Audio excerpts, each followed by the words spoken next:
We apologize. That jingle will stay with you all day long. But there is a serious story here to report. The charity behind that familiar ad, Kars4Kids, is the subject of a troubling new report. The group, one of the country's largest vehicle donation charities, is accused of misleading donors. Minnesota's Attorney General says Kars4Kids spent less than 1% of the millions of dollars that it raised in Minnesota on charitable programs for children there. Tony DeCopel shows us a growing scrutiny of the charity's practices. Tony, good morning. Good morning. Kars4Kids runs very effective ad campaigns. You could probably sing the whole jingle right now. But the Minnesota Attorney General is joining a chorus of states with complaints against the charity about how much of the money being raised by car donations is going to kids and where that money is being spent. 1-877 Kars4Kids. The Kars4Kids jingle makes a simple request.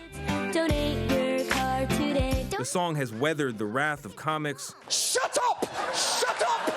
What is this charity? But new revelations about the charity are no laughing matter.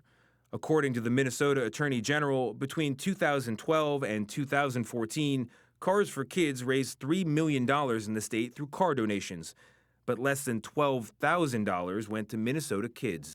And I think it's important when people donate to a charity that they have information in terms of where their money's going. Where does the money go? 90% of the monies donated go to a sister organization, Norah, a New Jersey-based charity that operates Jewish youth summer camps in New York. Daniel Porokoff is president of Charity Watch.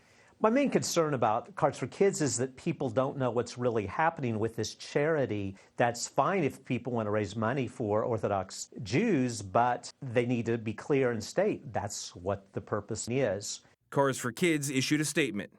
Since we are headquartered in the Northeast, many of our programs and recipients naturally come from this area.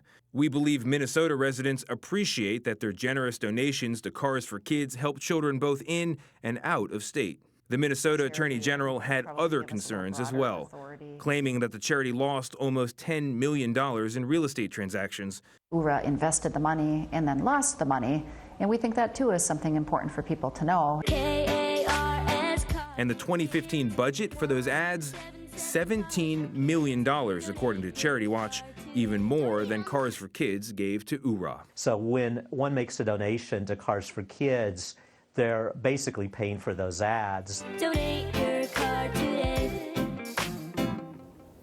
And it's worth noting that in 2009, Kars paid settlements in Oregon and Pennsylvania after those states charged the charity with misleading donors. As for Minnesota's report, the charity says they've had conversations with the Attorney General's office and they are reviewing suggestions. You know, one of the things I've never really figured out about that advertisement is 1-877 Kars4Kids. Too many letters for a phone number. Where does the phone number begin? I guess you just start on the D? I don't know. Not a legal matter, but worth looking into. One of our super brains, Jim Axelrod, pointed that out in the green room. He's coming up next. We'll ask him to figure that out by the time he Please do. arrives. Yeah, that is a very good. That's a good observation. Thank you, Tony.